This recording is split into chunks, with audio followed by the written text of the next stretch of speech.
Bom dia, segundo ano, tudo certo com vocês? Sejam bem-vindos à aula de hoje, né? Então, a nossa aula de hoje vai tratar sobre as teorias demográficas. Dentro do crescimento vegetativo, que a gente conversou sobre as taxas de fecundidade, taxa de natalidade, mortalidade, densidade demográfica, existem as teorias demográficas também. Essas teorias, elas são divididas em três partes, tá? Então, assim, muitos de vocês não sabem quais são. Mas a própria história também trata dessas teorias demográficas, tá? Por quê? Porque elas retratam um pouquinho de algumas situações relacionadas à população mundial. Então, as três teorias, né, as principais, né, que são muito comentadas hoje dentro da geografia, é a teoria malthusiana, né, a neomalthusiana e a reformista, tá? Então, a prof vai passar para vocês e vai explicar cada uma delas, tá? O que seria a teoria malthusiana, na verdade? A teoria não malthusiana, ela foi criada, na verdade, por um inglês, tá? O nome dele era Thomas Robert Malthus, por isso que ficou conhecida como a teoria malthusiana, né? Então, segundo ele, a população ela crescia num ritmo muito rápido, né? E demandava alimentos para essas pessoas. Então, ele comparou muito ao crescimento populacional com uma progressão geométrica, né? Comparou com a questão da matemática, né? Comparou de forma geométrica, ou seja, ele dizia que as pessoas, elas tinham, que a população tinha um crescimento mais acelerado e a produção de alimentos, ela não atingia esse crescimento, né? Ou seja, ele comparou a produção dos alimentos, que era de forma lenta, com uma progressão aritmética, né? Então, assim, não havia um equilíbrio entre os dois crescimentos, né? Então, assim, demandava o quê? Demandava alimentos para a população. E não era o que estava acontecendo. A população crescia e, né, alimentos não tinham naquela época. A outra teoria foi a teoria neomalthusiana. Na verdade, essa teoria ela surgiu para complementar a malthusiana, né? Então, significa que ela surgiu depois também, né? Ela surgiu na década do século XX, né? E ela se firmou após a Segunda Guerra Mundial, né, em 1945. Então, na verdade, assim, houve uma explosão demográfica muito grande depois da Segunda Guerra Mundial, tá? Não nos países desenvolvidos, nos países subdesenvolvidos, tá? E aí começou a surgir a preocupação também, né, dentro desta teoria, né, porque o crescimento acelerado da população, ele, dentro do crescimento demográfico, ele apresenta um certo alarme, um crescimento que pode causar situações catastróficas dentro do cenário mundial, né. Então, a teoria neomalthusiana, ela surgiu, na verdade, para criar estratégias de como amenizar essa questão do crescimento populacional, né? Então, assim, havia um controle, né? Eles tinham como objetivo maior, assim, dentro dos países, atingir certos controles com relação às taxas de natalidade dentro do país, né? E com isso, né, com essa teoria que foi surgindo nos países, hoje a gente observa em pleno século XXI, que é através dessa teoria, né, que era já do século XX, muitos países desenvolvidos acabaram atingindo uma decrescente, né, dentro do cenário da taxa de natalidade, né. Então, assim, houve um crescimento muito grande na questão da expectativa de vida das pessoas viverem mais, né, dentro do país desenvolvido, porém, diminuiu a taxa de natalidade, ou seja, a população, ela cresceu, ela não chegou a crescer, né, ela se estabilizou, e então criou-se a maioria da população idosa dentro desses países, né, principalmente nos países desenvolvidos, porque a questão do crescimento populacional, ela é muito mais nítida nos países subdesenvolvimento, onde não há projeções políticas, né, criação de novas estratégias para amenizar a questão do crescimento dentro do país, tá? E A terceira teoria, que é a teoria reformista, na verdade, são as ideias contrárias, né, gente? Então, assim, a gente cria é criada uma teoria, né? Alguém cria uma teoria, um pesquisador, um estudioso, e depois tem pessoas que vêm para contrariar essas teorias, provar que não, que é diferente, que não é bem assim. Então, a teoria reformista, ela surgiu, na verdade, para contrariar as ideias de Malthus, né? Por que que ela veio para contrariar? Porque, na verdade, a teoria malthusiana, né? Ela falava muito na questão da superpopulação, né? E que a superpopulação era o principal motivo da pobreza, né? E para os reformistas, a pobreza é que gera a superpopulação. Então, eles contrariavam a teoria de Malthus, né?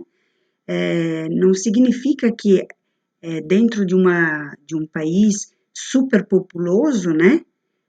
A principal causa seja a pobreza. Então, assim, os reformistas, eles queriam que os países entendessem, né? Os países que tinham uma superpopulação, que a pobreza ela não gerava a superpopulação, tá? Eles queriam que as pessoas entendessem que o fator principal, né, na verdade, eram outros. Então, dentro da teoria reformista, se não houvesse pobreza, as pessoas teriam acesso à educação, saúde, higiene, né? O que favorecia o crescimento populacional de uma forma mais positiva, tá? Portanto, a falta dessas condições dentro dos países, né, falta de condições, tipo, analisando a questão de condições de vida dentro de um país, né? Então, os reformistas, eles acreditam, né, eles acreditavam, né, que a questão das condições de vida dentro de um determinado país, ele favorecia, né, principalmente na área da saúde, né, favorecia para que houvesse um crescimento ou não. Então, nos países subdesenvolvidos, como não há como é que se diz, esse desenvolvimento dentro da área da saúde, essa qualificação, né, qualidade de saúde, porque tudo é precário, a população ela aumentava, tá, gente? Então, assim, não haviam programas de conscientização dentro desses países, né? O governo não se manifestava, né, para firmar, né, para firmar um acordo entre população e governo, né, para que reduzissem essas taxas de natalidade, tá? Então, a teoria de Malthus, né,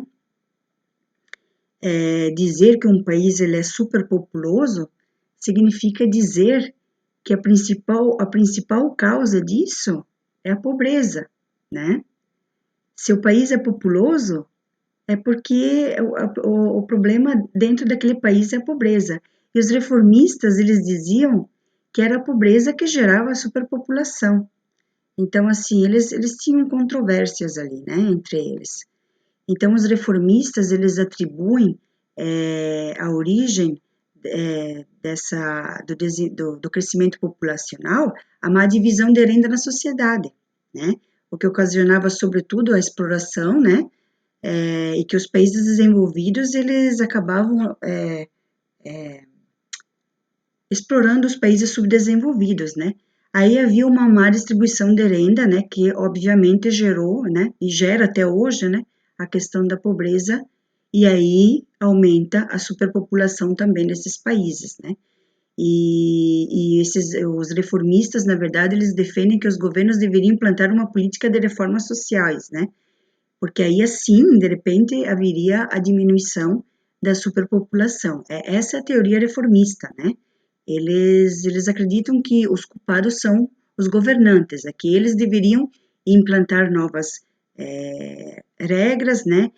Ampliar mais as condições de saúde dentro daquele determinado lugar, né?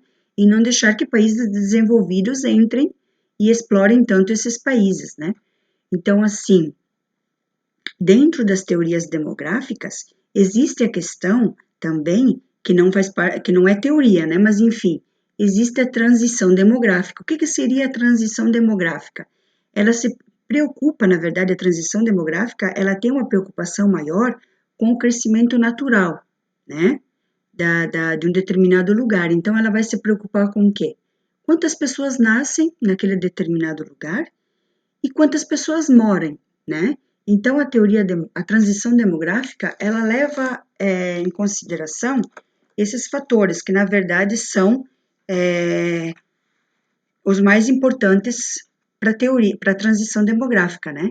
Eu preciso fazer um levantamento para saber quantas pessoas morreram, por exemplo, na Suécia, durante o período de um ano, e quantas pessoas nasceram naquele período, né? Então, a partir do momento em que a minha taxa de natalidade ela for muito baixa e a taxa de mortalidade for maior, dentro da geografia, né, dentro da questão demográfica, a situação começa a ser preocupante, né? Por quê? Porque, vamos citar como exemplo a Itália, né? Agora, todos vocês observaram na televisão, né, que a maior parte da população da Itália é idosa, né?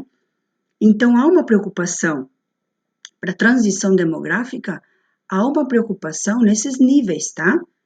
Por que não nascem mais? Por que moram tantos, né? Então, assim, está na hora do governo criar uma projeção dentro desse sistema, né, para fazer com que as pessoas, né, elas tenham uma outra visão com relação ao crescimento vegetativo, né? Ah, está na hora de expandir, de criar programas que façam com que as pessoas tenham mais filhos, enfim, né? Nada comparado com a China, né, gente? Porque se eu pegar a China e a Itália, né? Eu estou citando como exemplo a Itália, mas nós temos vários países dentro do continente europeu que estão nessa situação, tá? Mas a China é superpopulosa, né? 1,3 bilhões de habitantes, né? Então, assim, lá eles desenvolveram programas já para tentar reduzir. Por quê? Porque lá a taxa de natalidade, ela é muito elevada, né? Então, também é uma questão preocupante. Superpopulação, há recursos naturais para todos, há comida para todos, né? Então, essa questão do controle da natalidade, ela é uma questão bastante discutida e um tanto quanto polêmica, né, em todos os países, tá, gente? Então, pesquisadores, estudiosos e cientistas, eles demonstram, né, relatórios e incentivam o controle da natalidade. Por quê? Porque o planeta Terra, na verdade, ele tem condições, né, para suportar até 10 bilhões de habitantes, tá? Se passar disso, não vai ter mais alimento para uma parte do mundo, não vai ter alimento, tá, gente? Porque aí a Terra já não vai suportar.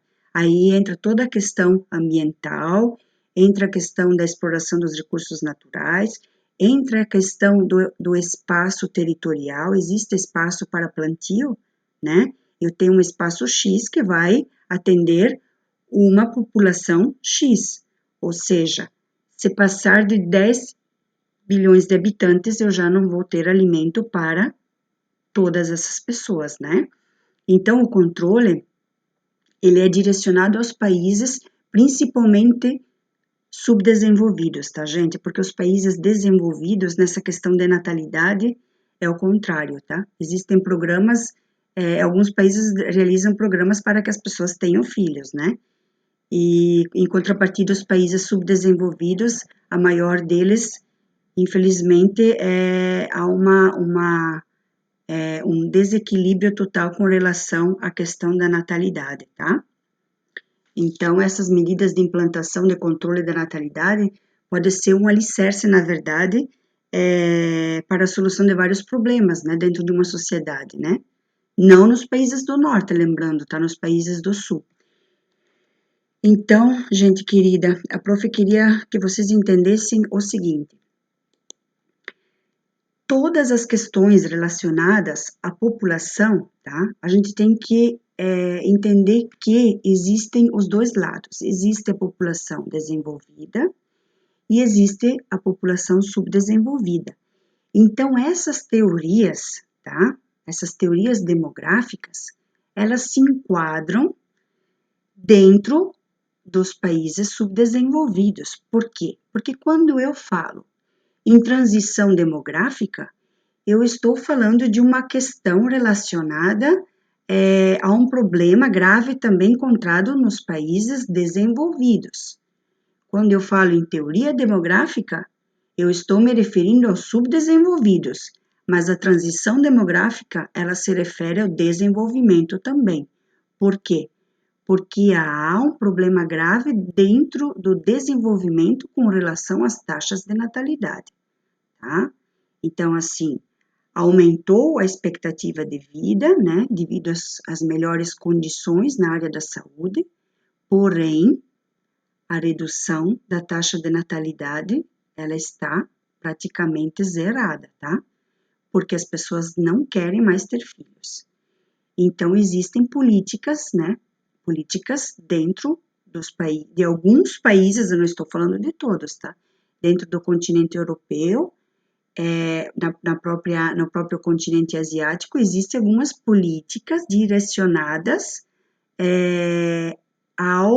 como é que se diz, ao incentivo na taxa de natalidade, tá? Principalmente nesses países onde a maior parte da população é idosa. O que vai acontecer? Eu vou citar um exemplo. Se eu tenho uma empresa, né, uma multinacional, e eu quero abrir uma multinacional em algum desses países desenvolvidos, a primeira coisa que eu vou analisar é a mão de obra, tá? Se eu não tenho mão de obra naquele local, eu não tenho por que abrir uma empresa naquele país. A segunda coisa é o acesso à matéria-prima, tá? Qual é o distanciamento? Eu vou ter acesso à matéria-prima? Quanto é que vai me custar essa matéria-prima se eu abrir uma empresa lá em Israel, por exemplo? Eu vou ter matéria-prima, né? Olhem a logística, pensem na logística também, né? Então, essas empresas, elas não se instalam em países onde a maioria da população é idosa. Eles precisam de mão de obra. Então, esse é um problema dentro de um país desenvolvido hoje, tá? Eles precisam buscar a mão de obra em outros locais, né? Então, só para vocês entenderem, as teorias demográficas, as três que eu passei para vocês, elas estão focadas no subdesenvolvimento, tá? E a transição demográfica, ela está mais preocupada com a questão da taxa de natalidade nos países desenvolvidos também, certo? Alguma dúvida? Eu acredito que não, né? Deu para entender, né? Então, lembrando que crescimento vegetativo, né? Fala do crescimento populacional. Dentro do crescimento vegetativo, eu vou envolver tudo que fala de população, tá? A taxa de fecundidade, a taxa de mortalidade, a taxa de natalidade, né? A densidade demográfica daquele país. E ainda falando das teorias demográficas. Quantas crianças nascem naquele país? Quantas pessoas moram naquele país? Eu estou falando de transição demográfica, certo? Queridos, uma boa semana para vocês, né? Um término de semana para vocês. Lembrando que amanhã à tarde nós faremos a nossa avaliação 2 de geografia, né? Não se preocupem, tá? Vai ser tranquilo. Vocês terão tempo até as 23h59 da quinta-feira, né? Para responder as questões, tá? São questões de assinalar, serão 10 questões, tá? Então, assim, fiquem calmos, tranquilos, que no final tudo dá certo, tá? E uma dica da prof. Não esqueçam de usar máscara se vocês saírem de casa, tá? Se cuidem, porque eu quero ver todo mundo bem quando eu voltar, certo? Beijo para todos, tá?